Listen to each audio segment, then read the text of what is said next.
आपके पड़ोसी भी देखा करेंगे इनके क्या आ गया, ऐसा कितना हो इनके घर में धन है, कहां से बरकत हो रही है। ये काम भी करते ना दिखते, रोज सत्संग में खड़े रहते हैं। को नहीं वो बकवाद। अब आप किसी कोई सुख से जीवन जी रहा है, थोड़ा बहुत कोई अधिकारी कर्मचारी बना हुआ है, और उसको जाकर समझाने की चेष्टा, हमने दास का तो बिटर एक्सपीरियंस है जब इस मार्ग को स्टार्ट किया। जो खास ऐसे लगते थे कि मेरी हर बात को मानते थे और अवश्य स्वीकार करेंगे, वह भी काल के प्रभाव से कति मरोड़ी खा गए। तब उनसे समझाता था कि कल ने आप इस जीवन को बर्बाद करके गधे बनोगे। तो पहले तो ये क्या कहते थे, किसने देखा गधे बनेंगे। फिर हम बताते थे जैसे अंधा गलत मार्ग जा रहा है, बाग की बजाय जंगल में जा रहा है, और उसको कोई आंखों वाला कहे कि भाई सूरदास आप गलत रास्ते आ रहे हो, कहाँ जा रहे हो, कहता हूं बाग में जा रहा हूं। नहीं बाग नहीं है, इधर तो भयंकर बियाबान है, इसमें हिंसक जानवर है, तुझे खा जाएंगे पाड़ के, आप वापस जाइए और इधर हो जाए, बैक जाइए। और वो अंधा नो का किसने देखा है, देखी जाएगी है, कोई बात है। अंधे न दिखता ना, आंखें लगी वो मानने ना, तो मर बाड़ में पड़ कुएं में जा, फिर उस बड़ में वो काम तो होगा ही होगा जो बता रहा आंखों वाला। तो ये जितने संत थे ये आंखों वाले थे जिनको भगवान मिले, दास ने जिनके अभी शुभ नाम आपको सुनाई। इन महापुरुषों ने हमें मार्गदर्शन किया है कि कोट जन्म तन भर मत होगे, कुछ ना हाथ लगा रे, कुकर सुकर खरवा बोरे, कौआ हंस बगारे। कालजा पाट जाए जब जिस दिन आपकी अकाल की बांग उतर जाएगी, कुत्ते गधे सुअर बन जाओगे।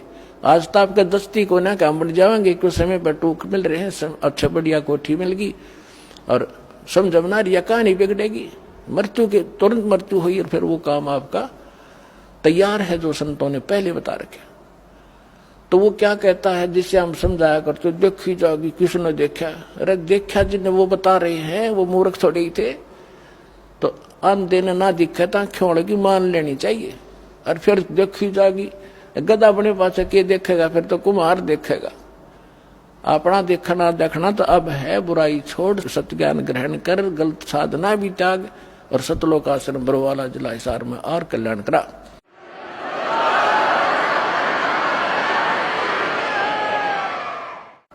तो मार्कंडेय ऋषि कहता है कि आजा तेरे को ब्रह्मलोक में ले चलता हूं, ये साधना बताता हूं। इंद्र बोला फिर देखेंगे महाराज जी, तुमने मौज करने दे।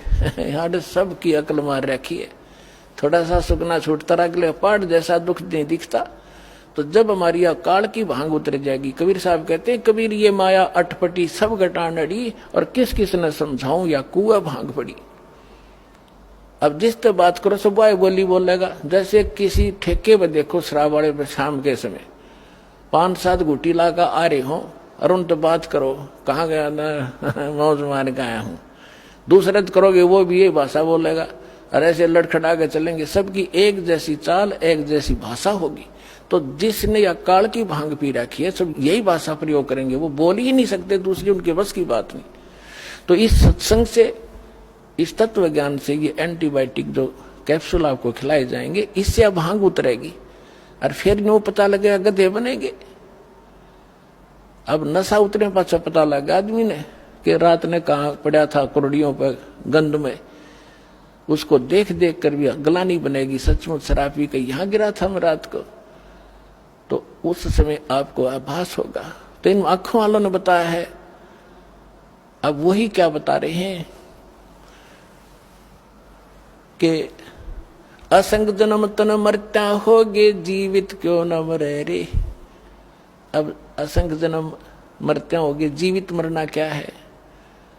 जीवित ही एक तो ये है कि आप किसी की इस माया की जो होड़ है, कोई कोठी बना रहा है, कोई कुछ कर रहा है, कोई बिजनेस बड़ा कर रहा है, कहते इसकी रीस ना करो। अपने भगवान की आप सचिथि देख लो। एक झोपड़ी में रहा करते थे, कपड़ा बुन के अपना रोजी रोटी चला रहे थे, जमीन पर कपड़ा बनाते थे। अब वो क्या कहना चाहते हैं कि अगर वो उन कोठी बंगले आने की रीस करते थे, एक वचन से बना लेते, एक महल देखने जोगा, सारा संसार देखना आवे। लेकिन इस लोक में फिर हम भी फिर वो कोठी गार्डन में लगे रहते, वो तो अपने वचन से बना लेते। तो उन्होंने झोंपड़ी बनाकर टाइम पास इसलिए रिहर्सल करके दिखाया, इस गंदे लोक में इतना भी पर्याप्त है। घर ते 3.5 हाथ, गणाते 4.25। कबीर साहब कहते हैं क्या क्या चढ़ावा मैडिया लंबी भी तुषार, और घर ते 3.5 हाथ, गणाते 4.25। एक रोहतक के अंदर एक वो बनावा था, उसमें मार्केट सी बनावा था, दुकानें बना रहा था, और क्या बता रहा था कि 5 लाख रुपए महीने का मुझे, सन 1988-89 की बात है, 5 लाख रुपए महीने का नीचे नीचे के फ्लोर का किराया करेगा, और 3-4 मंजिल बनाऊंगा। आज के तो मेरे ख्याल 50 लाख कह सकते हैं उनको। और वो बनाते बनाते उसका लेंटर डला था, और महीने की उनकी तनख्वाह दे रहा था, वो देकर तनख्वाह, जो नौकर लगे हुए थे वहां, मजदूर सेवादार, उनको तनख्वाह देकर वो अपनी गिन रहे थे। और वो नहाने लग गया वहीं पर, गर्मियों का दिन था, टूटी चला गया, नहा के तहमंद बांध दिया था भगत ने, और जब बलो डिग के गिर गया हार्ट अटैक हो गया, चाट ले उसको ठी ने। परमात्मा कहते कहाँ चढ़ावे मैडिया लंबी भी तुषार, घर ते 3.5 हाथ, गणाते 4.25। कहने का भाव ये है कि यहाँ इस ज्ञान से आपको पता चल, एक तो ये जीवित मरना है कि हमने लोगों की इन बकवादों की रीस नहीं करनी, नकल नहीं करनी, और दूसरा वास्तविक ये मरना है कि जैसे जिस कर्म को, जिस क्रियाओं को, जिस धन को, जिस घर को और जिस व्यवसाय को आप छोड़ कर सत्संग में नहीं आना चाहते, ये सोच लेते हो कि वो हानि घनी हो जाएगी, या भूल लाग रही आपके, सत्संग मानते और भगवान के लिए चलता आदमी, उसके तो सुख होया करे, और थोड़ी बहुत हानि भी होती है तो ना जाने के बिजली गिरनी थी, वह थोड़े में टलेगी, ये सत्कर मान लेना। तो जैसे वहां से चलते हैं तब चला जाएगा। नो सोच ले, जैसे एक नाइट सर्विस में जा रहा था भगत, नाइट सर्विस में गया था और वापस आना था उसने, कोई घना जरूरी काम था, इसलिए रात की सर्विस पकड़ी। वह नाइट सर्विस की बस एक्सीडेंट हो गया और वो मर गया, मृत्यु को प्राप्त हो गया। अब वह जल्दी भी गई, वह जरूरी काम भी रह गया। अब जैसे नो सोच ले यहां आने के लिए कि जैसे आज हमारी मृत्यु हो जाए, तो जिसके लिए हम सत्संग में भी नहीं आना चाहते वो भी गया, वो कतिये खत्म हो गया। तो ये सोच कर यहां चल पड़ा कि नो सोच लो मेरी मृत्यु होगी आज, और 3 दिन 4 दिन आप आ जाओ यहां मृतक हो गए। अब 3 दिन में 4 दिन में यदि कोई हानि होती है तो फिर जाकर संभाल लेंगे उसने, वैसे तो होगी नहीं, परमात्मा आपको घना सहारा देगा। और जब परमानेंट टिकट कट गई फिर क्या करोगे, फिर भी तो रहेगा सारा काम धरा। तो इस प्रकार आप यहां आओ तो न्यू सोच लो कि भी मर गए, ये तो कभी भी हो सकता है, यू काम तय। और वो जिसके लिए आप भगवान से भी दूर होना चाहते हो और सत्संग भी सुनने की टाइम नहीं है, और कल को कोई उत्सुक होगी तो फिर क्या करोगे, फिर परमानेंट गए, फिर उसने कभी नहीं संभाल सकते जिसके ऊपर आप भगवान से भी दूर हो रहे हो। तो यहां बताते हैं आप न सोच लो 3 दिन मर गए, 3 दिन के बाद कि मैं बिगड़ेगा तो फिर संभाल लेंगे अपना 2 महीने फालतू करके, उसको फिर सेट कर देंगे और परमात्मा साथ देगा आपको। ये विश्वास करना, आपको राहत थोड़े से दिन में दिखाई देगी। जैसे आपने आज कोई बीज बोया है, आम की गुठली, अब वो बोई है, सही बीज है, आपका प्रोसेस ठीक है उसको उपजाने का, तो उसका टाइम लगेगा थोड़ा अंकुर आने में। तो कबीर साहब कहते हैं धीरे धीरे रे मना, धीरे सब कुछ हो, मारी सीते सोगड़ा, समय आई फड़ो। तो टाइम दो भगवान ने थोड़ा सा, और फिर देखना आपके पड़ोसी भी देखा करेंगे इनके क्या आ गया, ऐसा कितना हो इनके घर में धन है, कहां से बरकत हो रही है, ये काम भी करते ना दिखते, रोज सत्संग में खड़े रहते हैं। तो पुण्यात्मा ये समर्थ है। तो क्या बताते हैं कि असंग जन्म तन मरत्या हो गए, जीवित क्यों ना मरे रे, और दवा 10 दर मद महल मठ बोरे, बहुर ना दे धरे रे। तो यहां गरीबदास जी कहते हैं कि असंग जन्म तन मरत्या हो गए, जीवित क्यों ना मरे रे, और 10 मद महल मठ बोरे, वो महल, वो स्थान जहां जाने के बाद फिर जन्म नहीं होता, बहुर ना दे धरे रे।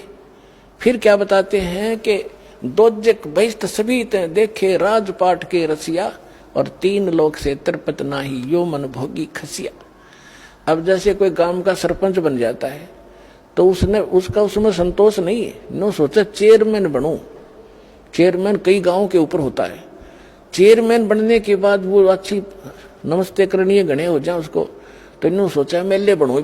जब बात बने एमएलए बनने के बाद उसने न्यू चिंता बनाया है कि मैं मंत्री बनूं ताकि मैं वाह वाह हो। और मंत्री बनने के बाद फिर उसकी ये टेंडेंसी बन जाती है कि अभी मुख्यमंत्री बनूं। जब बात बना अभी प्राचीन ही हूं मैं, और मुख्यमंत्री बनने के बाद इन्होंने सोचा प्रधानमंत्री की पोस्ट मिला। जब जी साहब है इतना मृत्यु हो जाए भाई गदा बना पावे। तो परमात्मा कहते कि दोजक भिष्ट सभी ते देखे राजपाट के रसिया, और 3 लोक भी दे देना इस मन पापी को। इसका संतोष नहीं है आपकी दुर्गति कराने के लिए। कहते 3 लोक से तृप्त नाही, ये मन भोगी खसिया। फिर क्या बताते हैं, सतगुरु मिले तो इच्छा मेटे, पद मिल पदे समाना। सतगुरु मिले तो ये इच्छा मिटावे यहाँ की बकवादों की, इस गंदे लोग का शीशा सामने करके दर्पण दिखा देगा। सतगुरु मिले तो, सच्चा संत मिले तो इच्छा मिटे, और पद मिल पदे समाना। जैसे गीता अध्याय नंबर 15 के श्लोक नंबर 4 में कहा है कि तत्वदर्शी संत की प्राप्ति के उपरांत परमेश्वर के उस परम पद की खोज करनी चाहिए, जहां जाने के बाद साधक फिर लौटकर संसार में नहीं आते। अब ये सूक्ष्म वेद इस गीता और वेद और इनके ज्ञानों से भी परम गूढ़ ज्ञान है इसके अंदर।